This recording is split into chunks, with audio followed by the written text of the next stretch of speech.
My name is Kaitlyn Anderson. I'm 28 and 3 weeks ago, I lost everything. Not in a tragic accident or a financial collapse. No, I lost everything when my own parents kicked me out of their house with nothing but a suitcase and a speech about how I was throwing my life away. Ironically, that was also the night I became a millionaire. But let's rewind a bit. I grew up in Meadowbrook, a picture-perfect suburb, in a family that believed success had only one definition: a prestigious degree, followed by a stable job with benefits. My father, Frank, was an accountant. Logical, rigid, certain that dreams were for bedtime, not careers. My mother, Helen, ran operations at a hospital and thought practical was the highest form of praise. Then there was me, designing jewelry from thrift store beads, river stones, and Grandma Margaret's old buttons.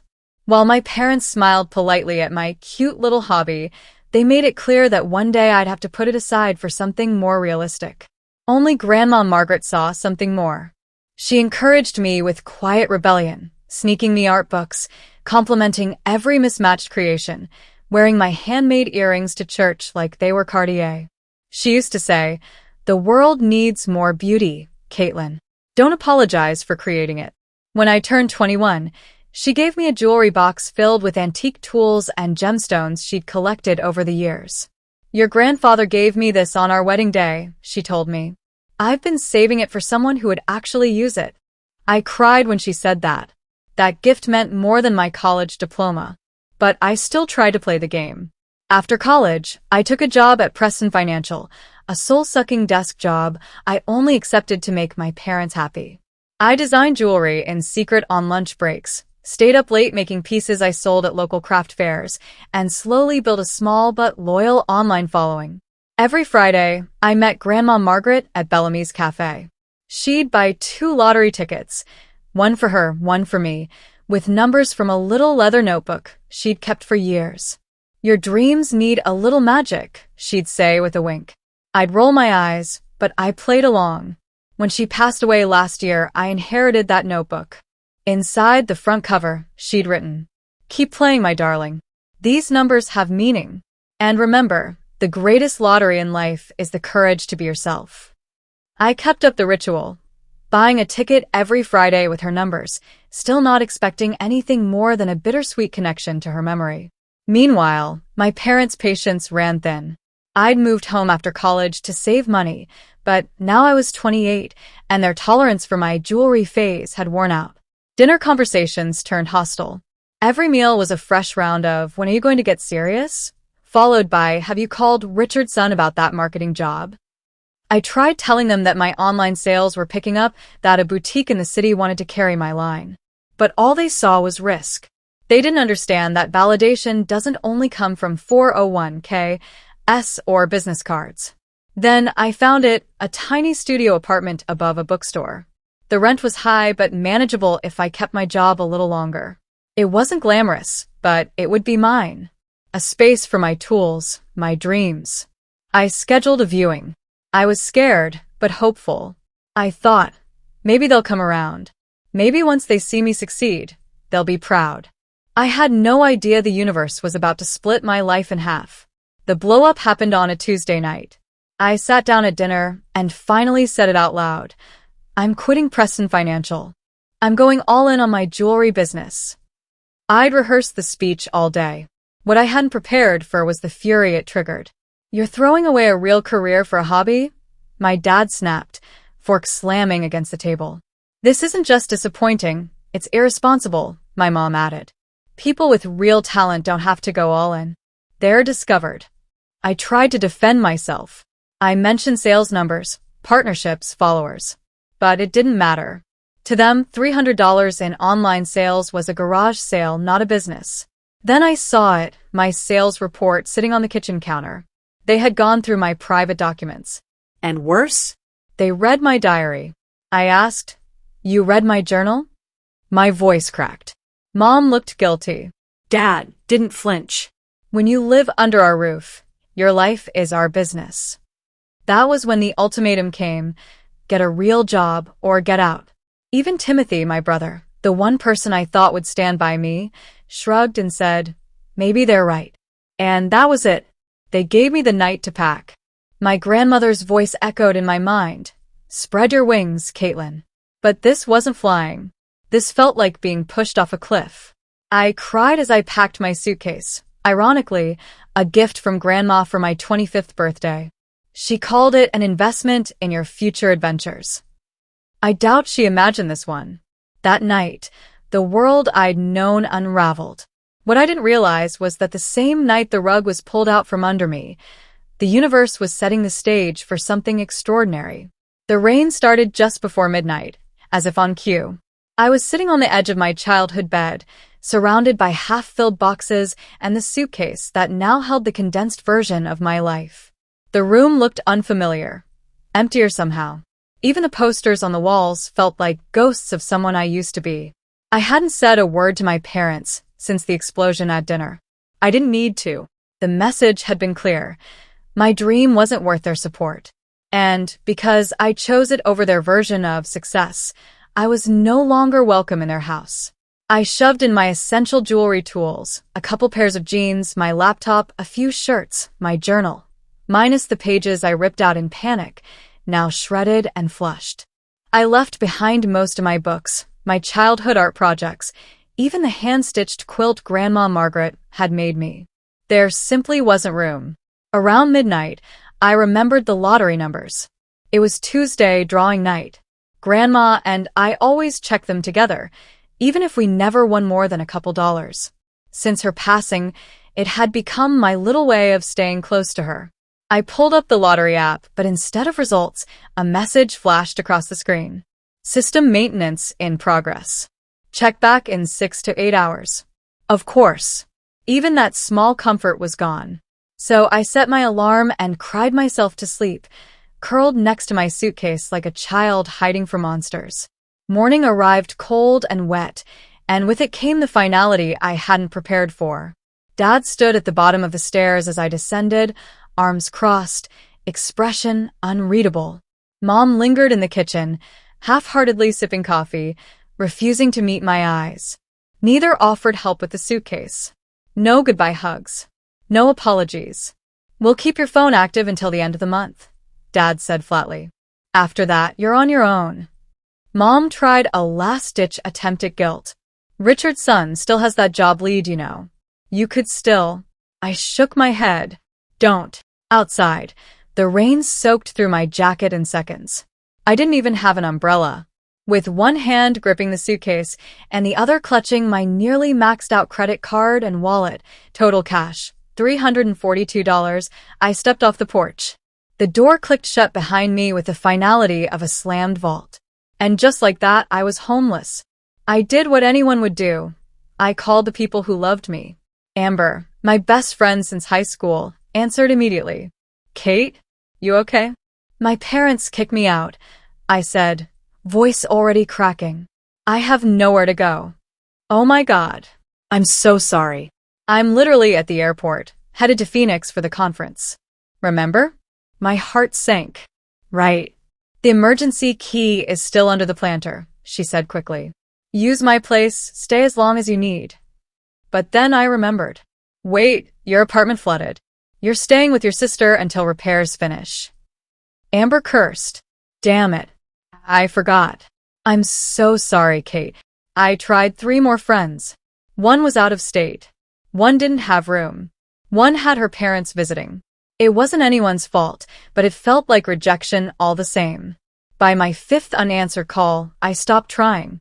Suitcase in hand, soaked to the bone, I began walking downtown. The wheels of the suitcase rattled over uneven sidewalks. Rainwater splashed up from every passing car, painting my jeans in muddy streaks. I must have looked pathetic, drenched, hunched, dragging a suitcase with nowhere to go. After 40 minutes, I stood in front of the Pinewood Motel. I'd passed it 100 times. Never gave it a second thought. Now it looked like shelter, like hope. The neon vacancy sign buzzed dimly. I stepped inside, greeted by a whiff of stale coffee and pine-scented air freshener. Behind the front desk stood an older woman with a gentle smile and gray hair pulled back into a bun. Her name tag read Rebecca. Rough day, she asked, glancing at my soaked clothes and smeared mascara. You could say that, I muttered. How much for a night? $69. Checkout's at 11. I counted out $75 in damp bills. The remainder of my cash.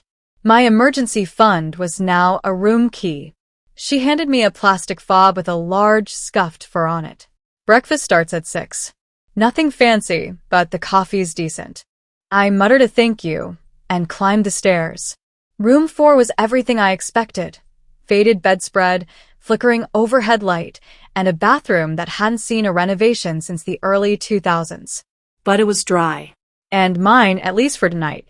I peeled off my soaked clothes, stepped into the shower, and let the hot water hit my back like therapy. I cried again, deeper this time, the kind of tears that only come after you've finally run out of hope. When I emerged, wrapped in a scratchy towel, I heard muffled voices through the thin wall. We have to pay the electric, Donald, Rebecca said. The credit card bill can wait. If we lose power, we lose guests. We can't afford that. They were struggling. And oddly, that made me feel less alone. My problems weren't unique. The world was full of people just trying to keep the lights on.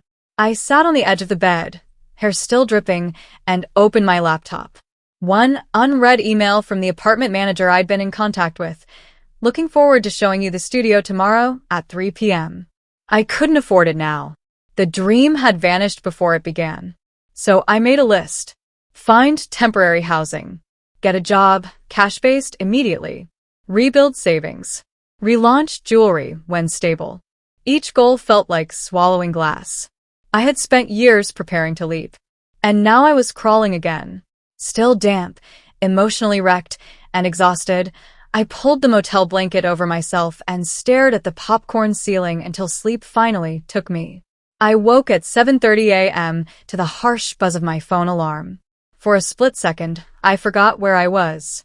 Then it all rushed back. I reached for my phone, silencing the alarm, and that's when I saw it. A notification from the lottery app. Congratulations. You've won.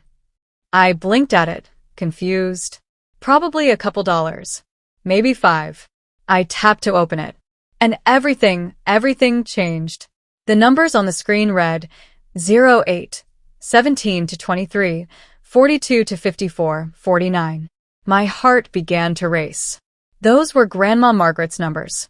I tore open my wallet, pulled out the crumpled ticket I'd bought days ago with her combinations, and compared them.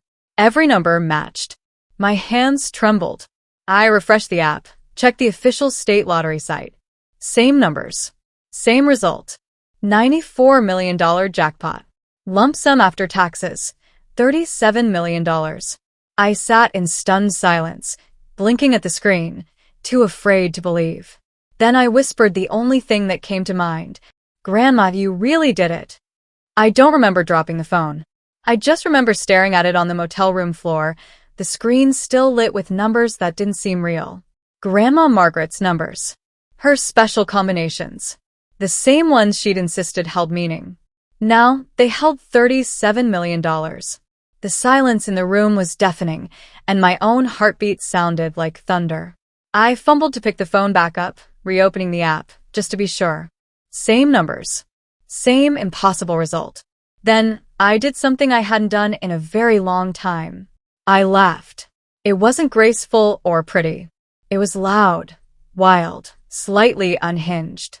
The kind of laugh that comes only when your life flips upside down for the second time in 24 hours. I was still laughing when a knock came at my door. Everything okay in there, honey? It was Rebecca, the woman from the front desk. I swung open the door, still barefoot and wild-eyed. I won. She blinked. You won? The lottery. My voice was a whisper. All of it.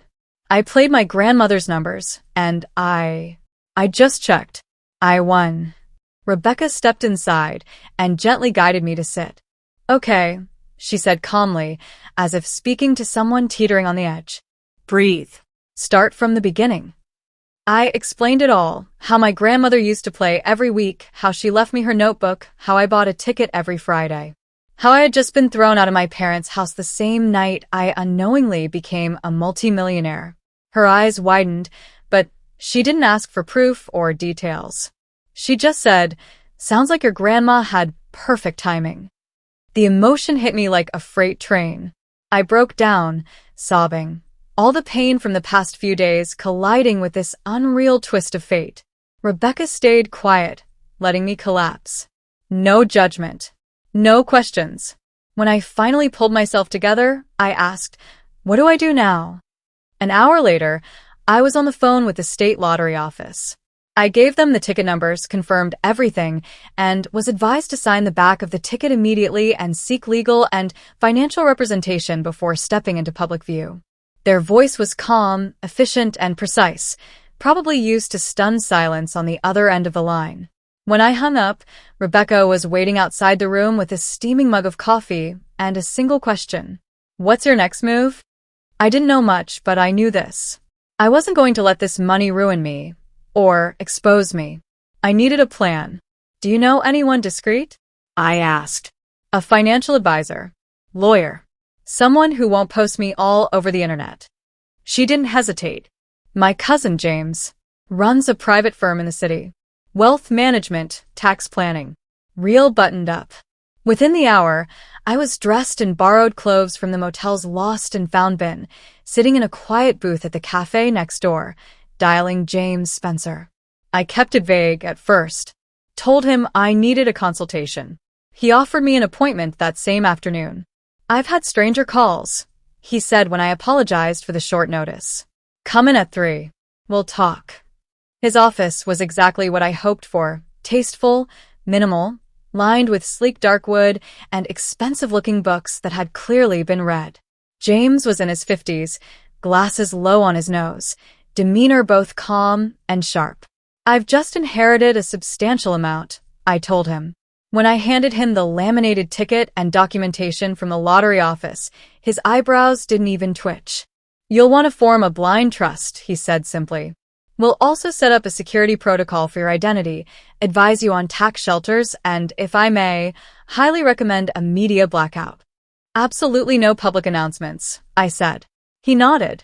"Then we start with the basics." Over the next 2 hours, he walked me through asset protection, estate planning, liquidity options, and responsible investment portfolios.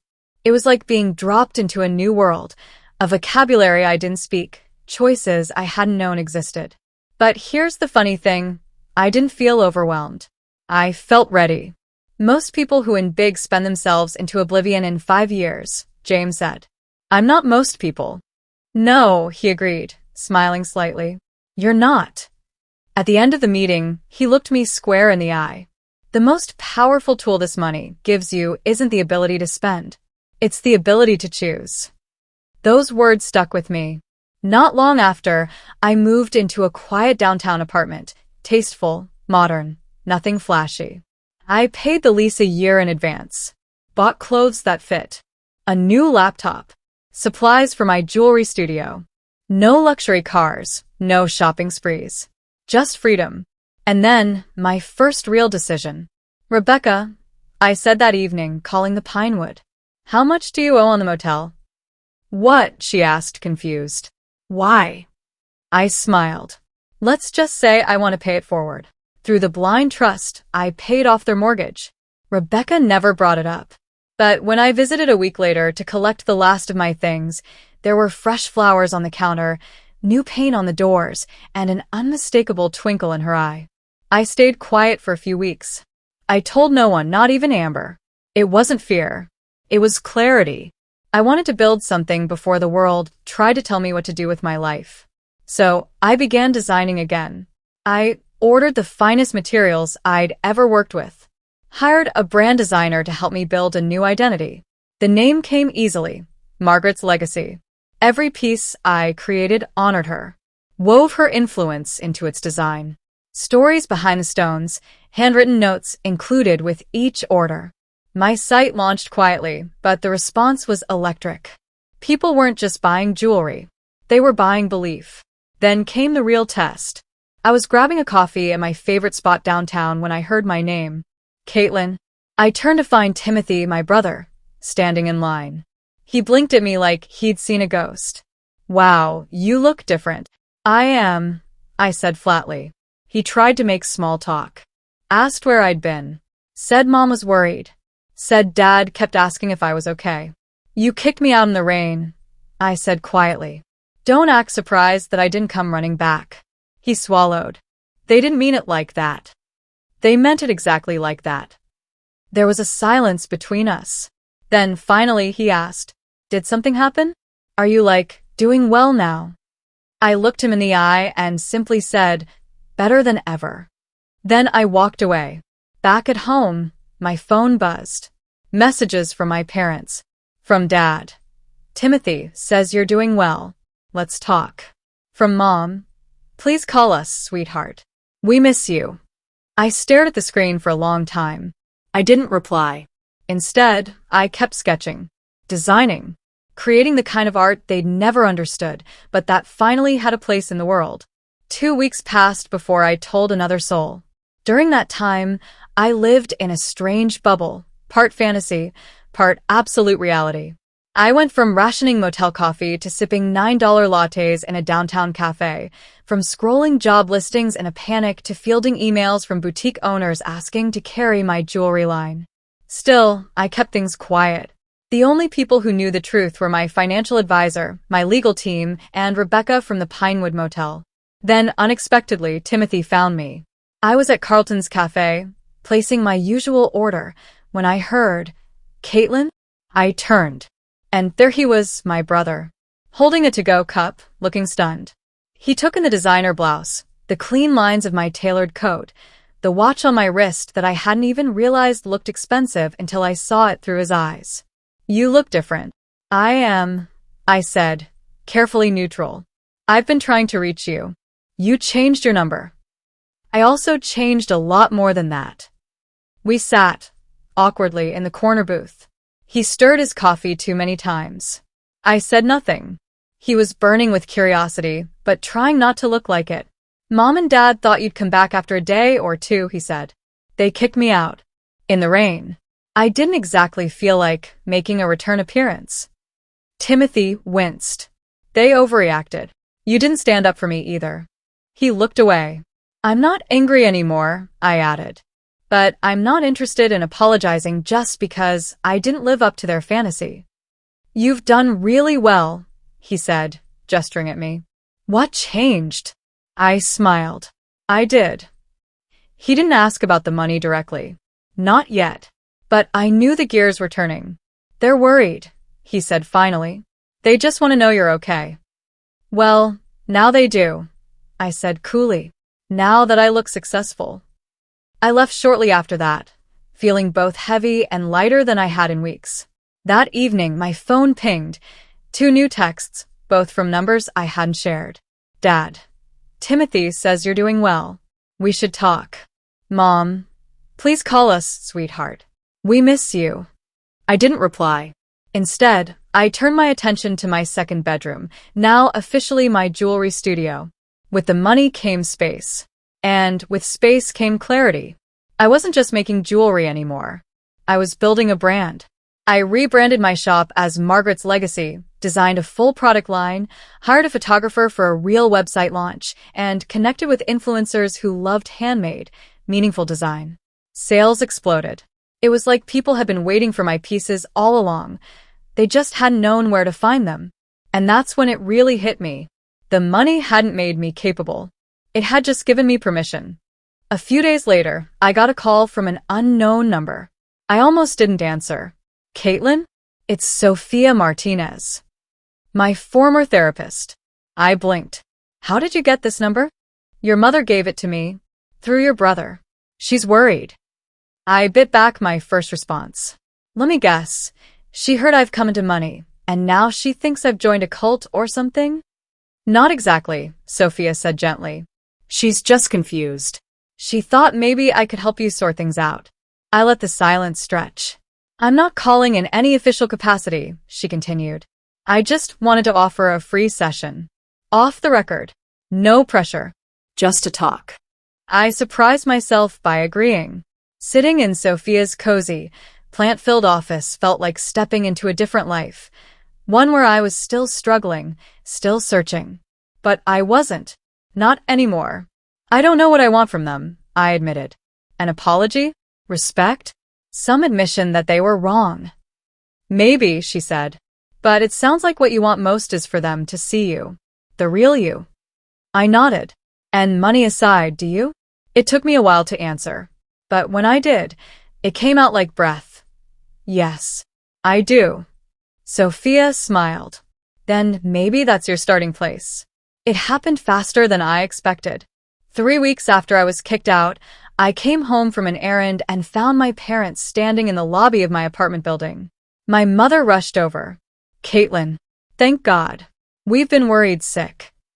My father stood behind her, awkward and silent, taking in the marble floors, the concierge desk, the doorman who nodded to me by name. How did you find me? I asked evenly.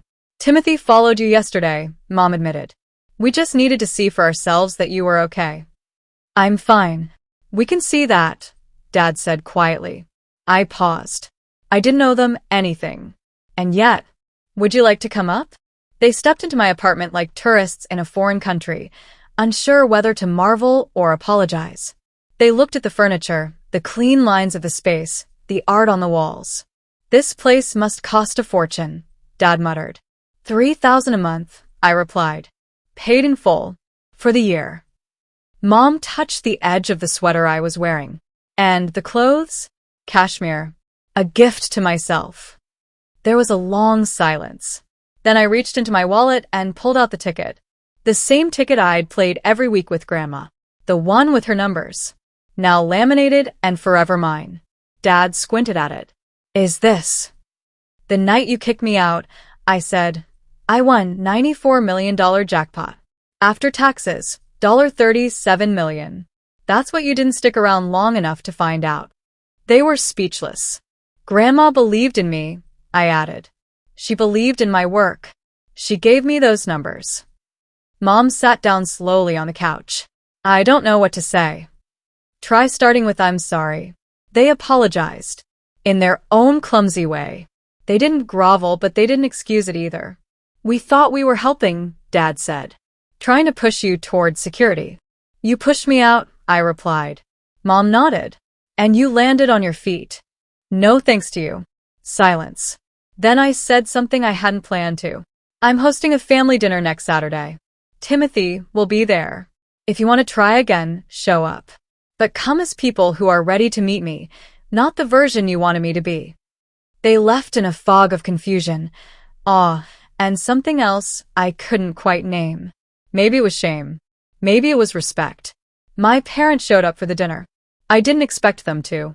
Even after our awkward confrontation in my apartment weeks earlier, I had my doubts. But at 6:59 p.m. on Saturday evening, the intercom buzzed. Kaitlyn, it's us. My mom's voice came through, small and cautious. I took a deep breath, glanced around my perfectly set table, linen napkins, handmade candle holders, plates arranged just so, and pressed the button to let them in. This wasn't just a dinner. This was a declaration. This is my life now. I built it. You're welcome to witness it, but not to define it. The evening was civil. Awkward at first, as expected. Timothy arrived first with Lisa, his new girlfriend, a painter he met at one of my foundation's gallery events. She was charming, artsy in a way that might have once triggered my parents' judgment, but now only drew confused smiles. Then came Mom and Dad. Mom brought a pie. Homemade. Apple, just like the ones from my childhood. A silent peace offering. Dad brought nothing. But I noticed he wore the cufflinks I'd made for him when I was 17. A silent gesture of his own. We sat down to eat, the city lights twinkling outside the windows like stars that had finally shown up for me. Conversations were tentative. Timothy filled the space easily, talking about his transition out of the corporate world and into nonprofit work. He had recently begun volunteering part-time for the Margaret Wilson Foundation, the charity I'd launched to support young artists who lacked family support, just like I once had. Mom asked polite questions about my jewelry business, how I managed logistics, who my clients were. She didn't quite understand how a 5-figure necklace could sell online within hours, but to her credit, she didn't question it out loud. Dad asked about taxes. Of course. But for the first time in years, He didn't offer unsolicited advice. He just listened. And when I explained how I used a trust structure to anonymously gift grants to artists and pay off debts for struggling creatives, he nodded. That's smart, he admitted. That one word carried more weight than any apology ever could. After dinner, as we washed dishes in the kitchen, me in gloves, Mom rinsing, Dad awkwardly drying a plate, she finally said it. I just want you to know your grandmother would be so proud of you. I know, I said, not bitterly. Just honestly. I'm sorry we didn't see it sooner, she added, quieter this time. What you were building. Who you really are. It wasn't a perfect apology, but it didn't need to be.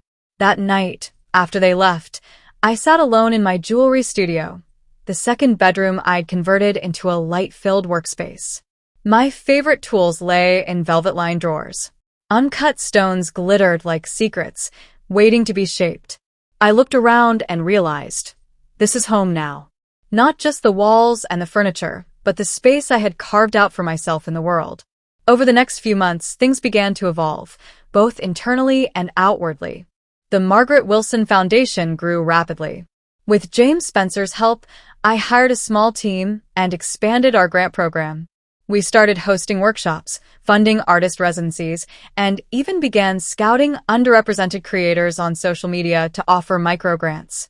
The Pinewood Motel, where everything had bottomed out, was officially transformed into an artist's retreat.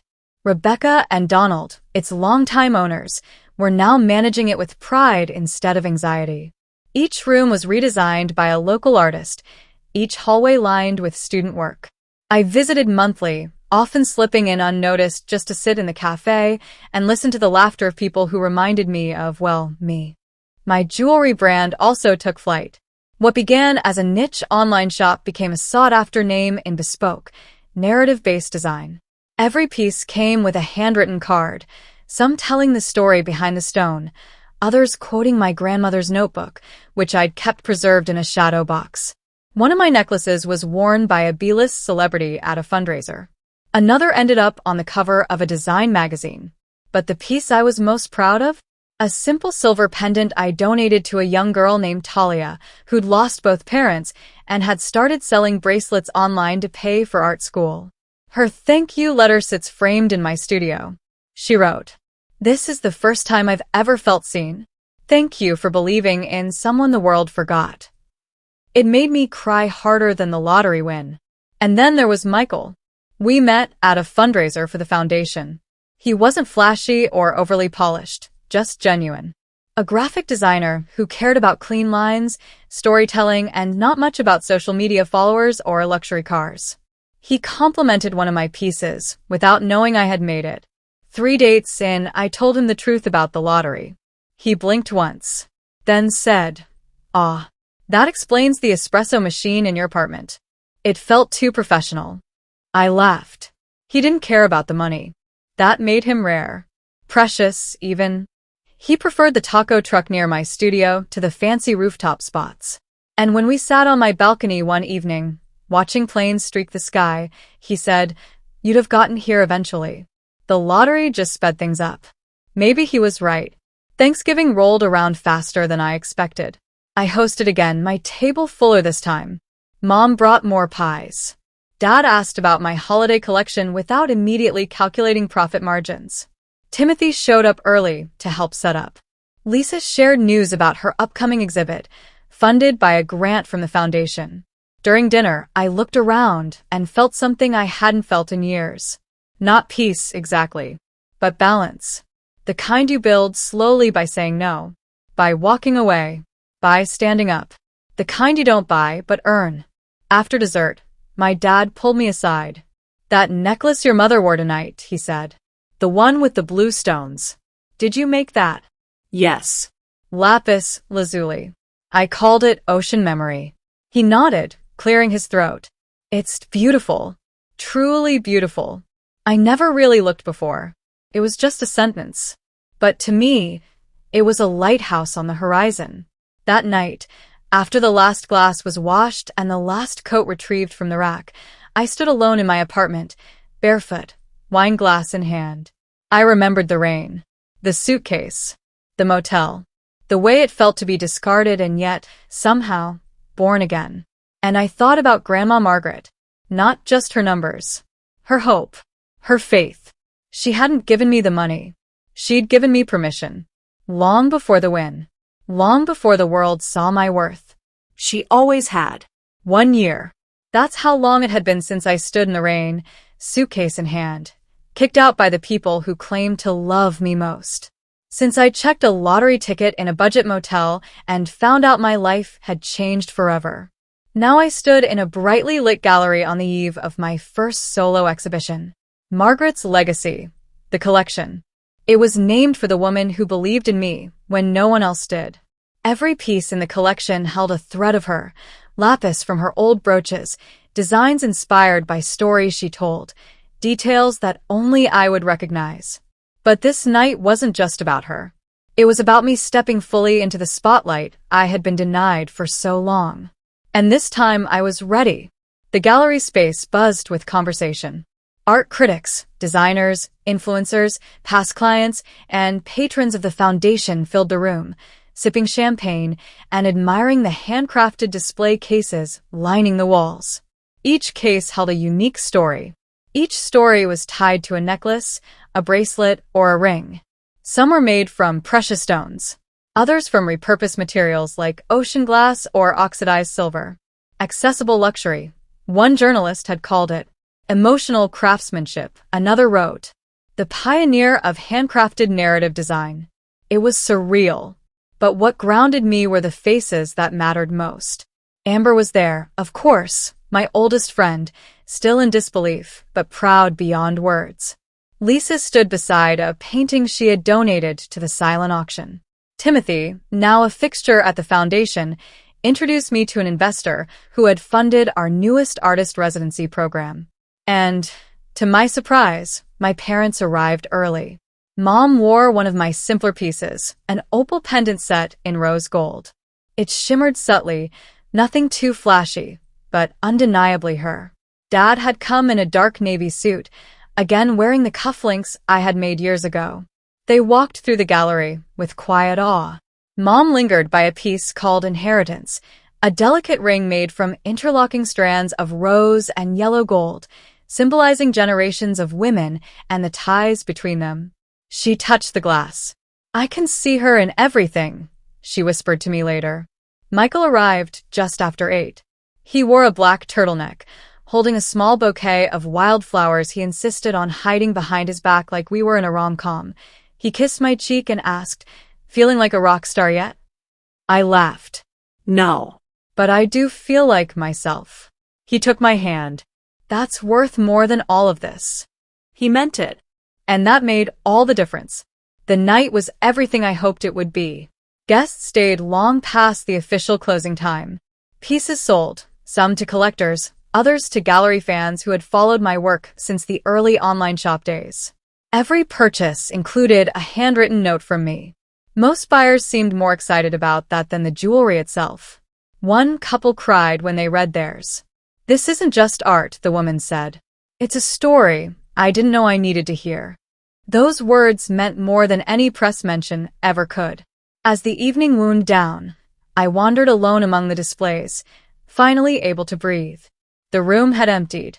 The champagne was gone. Michael was chatting with a few remaining guests near the gallery entrance. My family lingered in the corner, speaking softly with Amber. I watched them for a long moment. Then I turned to the final case, the one holding the piece I had saved for last, the suitcase. It was a cuff bracelet made of cold steel and soft leather, engraved with the words, "Sometimes the door that closes is the one that frees you." It wasn't for sale. It never would be. I thought about everything the money had done. Not the luxury. Not the high-rise apartment or the exposure. But the freedom. Freedom to fail. To experiment. To set boundaries. To say no. Freedom to create without asking for approval. And that, I realized, was the real lottery. Not the cash. The choice. When I was younger, I used to think wealth meant security. Or maybe status. Or proving something to people who never thought I'd make it. But now? Wealth meant peace. Space. Autonomy. Joy. Wealth meant giving back without expectation, funding scholarships anonymously, paying for surgeries quietly, sending an art supply shipment to a struggling school, and watching the thank you video with tears in my eyes. Wealth meant I could be invisible when I wanted to be, and visible only when I chose. That kind of power was priceless. My father found me near the back wall. He was quieter these days. He didn't speak unless he had something worth saying. That was new. "That necklace your mother wore tonight," he said, gesturing to her chest. "You made it?" I nodded. "I call it ocean memory. It's about finding beauty in things you didn't know were valuable." He looked at it again, and I saw something shift in his face. "It's beautiful," he said finally. I never really looked before. It wasn't dramatic. No breakdown. No poetic speech. Just sincerity. And that was more than enough. Later, as I stood on the gallery's small rooftop terrace with Michael, I let the city buzz fade behind me. He handed me a glass of sparkling water. "Would you still be here if you hadn't won?" he asked gently. I paused. I'd still be making jewelry. I'd still be chasing this. But I probably wouldn't be here, exactly not this soon. He nodded. "But it was always in you." That's the part that stuck. Because it was true. The money didn't create my success. It simply removed the fences other people had built around it. I looked up at the night sky. At the stars. The same stars that blinked down. 1 year. That phrase kept echoing in my head. 1 year since the rain-soaked goodbye. 1 year since the motel room. 1 year since I checked the lottery numbers, and everything changed. But what truly changed me wasn't the money. It was what I chose to build with it. The gallery stayed open for 3 weeks after the launch night. Every time I visited, it was surreal seeing my story, my grandmother's legacy, on display. Some visitors wept while reading the stories behind the pieces. Some left little notes in the guest book. Others came just to thank me. One woman pulled me aside and said, "Your work reminded me that I used to be an artist. Before life got in the way." That stayed with me. Because that's what it really was, wasn't it? Life. Getting in the way. And then, eventually making the way. I started writing letters. Not public ones. Not blog posts or PR fluff. Just personal notes to the people who'd quietly helped me rise. To Rebecca and Donald, I wrote, "Thank you for offering me warmth when I had nothing. Your kindness steadied me. Your coffee did too." To Amber, for believing in me before I believed in myself. I'll never forget the planter key. Or the way you made me laugh on the worst day of my life. To Grandma Margaret, I don't know how you knew, but you did. Your numbers were magic, yes, but your belief in me was the real miracle. The Margaret Wilson Foundation became more than a grant program. It turned into a community. We started offering not just funding, but mentorships, collaborative residencies, and annual showcases where artists could sell their work commission-free. Every year, we selected 10 invisible artists, those without connections, without safety nets, without permission. And we gave them all 3. One of our grantees, a young woman named Brielle, had been living out of her car while attending art school. She sent a photo of her first solo exhibit, standing in front of a sculpture made of discarded wires and glass. Her message? "I finally feel like someone sees me." That became our motto. See the unseen. Believe in the unheard. It wasn't just a mission. It was a mirror. Because I'd once been invisible, too. Michael and I moved in together after 9 months of careful conversation. He understood space, how fiercely I'd fought for it. He never asked for more than I was ready to give, and that was his greatest gift. He never flinched when I paid for dinner. Never blinked when I wanted to sponsor a retreat. Never made a single comment about letting me lead. He simply loved me, without requiring me to shrink. And I loved him more for that. My relationship with my parents? Still complicated. Still healing. But no longer a battlefield. Mom started attending pottery classes at the community center. One night, she gave me a lopsided bowl with tiny thumbprints in the glaze and said, "I made this. It's flawed, but it's mine." It was the closest she'd ever come to saying, "I understand now, Dad." He softened in his own way. He stopped offering advice like a financial planner. Started asking questions like a father who wanted to know the woman he never let bloom under his roof. We still didn't talk about the night they kicked me out. But we didn't need to. Sometimes the real apology is showing up differently. I no longer needed their approval. But I finally had their respect. Funny how those two things stop feeling connected once you find your own voice. A few months after the gallery closed, I stood again at the Pinewood Motel. It had been renovated into a rustic artist's retreat. The same room I'd sobbed in that night now held an easel, sunlight, and a chalkboard wall covered in sketches. Room 4. I sat on the edge of the bed, pulled out my journal, and wrote. This was the place where I broke, and the place where I was rebuilt. This was the edge of the old world, and the beginning of everything else. The money didn't fix everything. It didn't erase the grief, or the nights of doubt, or the heartbreak of knowing your family would rather have a version of you they understood than the real one. It didn't stop me from working too much, or wondering if I was doing enough, or grieving the girl I used to be, the one who just wanted her dad to say, "I'm proud of you." But it gave me space. It gave me silence and then voice. It gave me choice. I don't tell many people about the lottery anymore. Not because I'm ashamed of it, but because it's not the headline. People think the money was the twist in the story. But here's the truth. The day my parents kicked me out with nothing but a suitcase was the worst day of my life. And also the best. Because that's the day I stopped asking for permission. Stopped hoping to be understood. Stopped apologizing for wanting more than safety. And that's when the real story began. If you're still reading this, if you're standing where I once stood, holding a dream no one sees, being told to be practical, to shrink, to change, I want you to know something. You don't need a lottery ticket. You need courage. You need to believe that your vision has worth even when no one claps. Even when the people you love the most can't see the beauty you're building. Especially then. Because the truth is, sometimes getting kicked out is the very thing that sets you free. Thank you for taking this journey with me. And wherever you are in yours, may you always bet on yourself. May you always choose your own definition of wealth. And may you always remember, the greatest fortune in life isn't money. It's the freedom to be who you are. Kaitlyn.